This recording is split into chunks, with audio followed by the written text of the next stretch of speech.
और इस कड़ी में अगली आवाज़ मैं आमंत्रित करना चाहूँगी बिहार से प्रकाश पांडे को, जो कि हिंदी में महात्मा गांधी पर अपना वक्तव्य देंगे।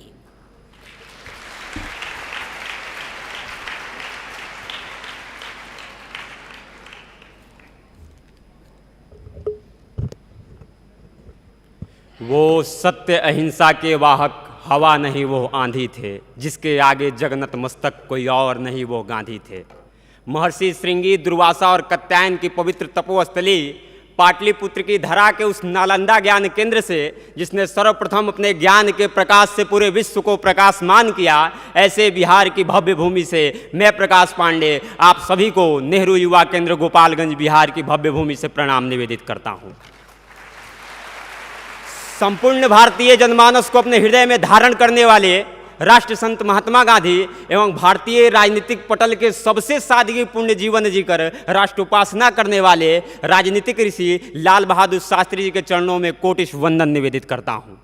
साथियों, 2 अक्टूबर 1869 को जन्मे मोहनदास करमचंद गांधी के बारे में 20वीं सदी के सबसे अधिक आईक्यू क्षमता वाले अल्बर्ट आइंस्टीन ने कहा था कि आने वाली पीढ़ियां इस बात पर विश्वास नहीं करेंगी कि हाड़ मास से बना कोई ऐसा व्यक्ति भी कभी इस धरती पर आया था, जिसका प्रभाव ऐसा कि उसके एक आवाहन पे हजारों हजार लोग सड़कों पर होते थे। मैथिली शरण गुप्त लिखते हैं, चल पड़े जिधर दो डगमग में, चल पड़े कोटि पग उसी ओर, गड़ गई जिधर भी एक दृष्टि, गड़ गए कोटि दृग उसी ओर।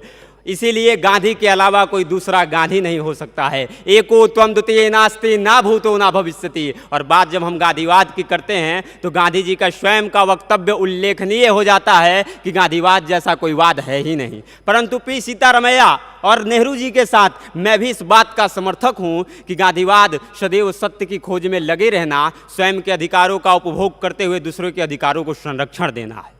गांधीवाद की प्रासंगिकता इस बात से स्पष्ट हो जाती है जब भारत की अध्यक्षता में G20 का भव्य आयोजन होता है और कभी जापान के प्रतिद्वंदी रहे देश अमेरिका के राष्ट्रपति उसी जापान के प्रधानमंत्री के साथ मिलकर गांधी जी को श्रद्धांजलि देते नजर आते हैं। कभी हिटलर से शासित जर्मनी और कभी मुसोलिनी के तानाशाही में रही इटली के राजनेता भी आज अहिंसा के मूल मंत्र को अपनाना चाहते हैं।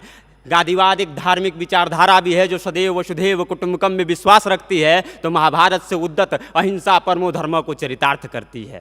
और वर्तमान की आज बापू के सपनों का भारत सतत विकास लक्ष्यों के उद्देश्यों की प्राप्ति के लिए नई शिक्षा नीति को अपनाकर विभिन्न कानून एवं योजनाओं को लागू करके प्रत्येक समाज में सामाजिक न्याय और एक समानता को स्थापित कर रहा है। गांधी जी के स्वदेशी से प्रेरित मेक इन इंडिया, स्वावलंबी देश के लिए आत्मनिर्भर भारत, तो देश की समृद्धि में नारी की भागीदारी सुनिश्चित करने के लिए नारी शक्ति अधिनियम इस बात का उद्घोषक है कि गांधीवाद को वर्तमान की सरकार परिलक्षित कर रही है। और अंत में निष्कर्ष के रूप में यही कहूंगा कि प्रत्येक युद्ध का अंत किसी शांति समझौते के साथ होता है, और जब दुनिया शांति की बात करती है तो वो गांधीवाद की ओर झांकती है। ऐसा गांधीवाद जिस पे सैकड़ों शांति के नोबेल समर्पित किए जा सकते हैं, और वर्तमान ही नहीं आने वाली कई पीढ़ियों तक गांधीवाद उतना ही प्रासंगिक होगा जितना कभी 20वीं सदी में था, क्योंकि ये व्यक्ति विशेष के लिए नहीं अपितु पूरी वसुंधरा के लिए है। जय हिंद, जय भारत, भारत माता की जय।